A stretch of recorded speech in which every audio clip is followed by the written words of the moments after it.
The book is about Diogenes, the Cynic philosopher, cast literally as a dog, to create what I guess what I would call a visual pun, because the word cynic in Greek means dog-like.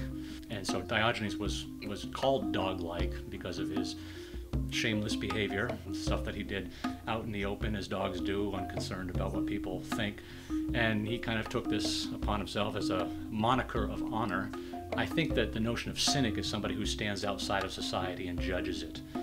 So the modern usage of the word cynic is somebody who's, is aloof and has all complaints but no solutions.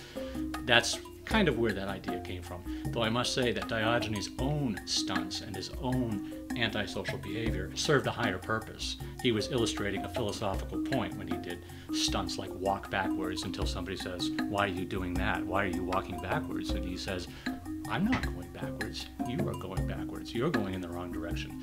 So those sorts of things were staged, and he did those for a higher purpose. I like the whole visual pun. I mean, the dog story is so much a part of children's literature. I like the idea that this is a good dog, Carl, gone wild. And in that vein, I think my favorite illustration in the book is where we have a two-footed, a bipedal dog here walking around with a stick in his begging cup for most of the book. And there's this one scene where his doggy instincts return when he's famously looking for a good man in the city in broad daylight carrying a lantern.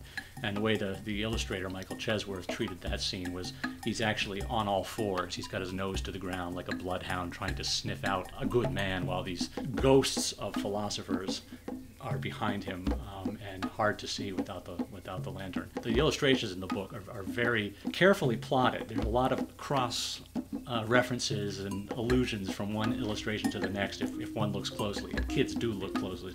I hope they can relate to the book and get the message of the book that happiness lies in simplicity. Diogenes is cheeky, he's subversive. Kids like dogs, they identify with animals as sort of alter egos. So I'm hoping that by casting him as a dog and not as a crotchety old man, that they'll latch on to his attitudes towards life, which were freedom from desire, kind of like a Buddhist notion where desire is the problem. People want too much. To see through the folly of ambition, to strive above all else, to be a good person, to live as close to nature as one can. A Cynic code of ethics is this according to nature? So in that way, I think Diogenes is a hero for our time, and especially for children. We're surrounded by material pulls, material impulses. He's an immaterial character, unconcerned with gadgets and stuff. One of the hallmarks of Diogenes' philosophy was this idea of self-sufficiency. In Greek, that's autarkeia.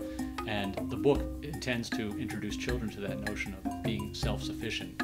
Not so much meaning going out and living in the woods and, eating grass and berries and all of that, but the idea of being your own master, being your own moral master, being above the herd mentality, to make decisions for yourself. And Diogenes takes off his collar and leash, gets up on 2 feet, and heads to the city to find his way in the city and find his way in life. So that notion is also there and meant to encourage children to think for themselves. I hope we can keep the classics alive amongst this generation. Every Renaissance we've had in Western civilization has involved the rediscovery of the Greeks, especially, to represent the classics to a new generation. It's always a challenge, but it's always one of the joys of being in this profession.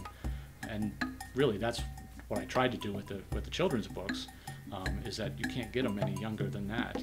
New readers. You want them to read, and you want them to know where many of the ideas come from that we take for granted today. And the more they know about the classics, the more rooted they'll be in the origin and the genesis of ideas and institutions, and you'll see the world differently when you're trained that way. And it can't start too young.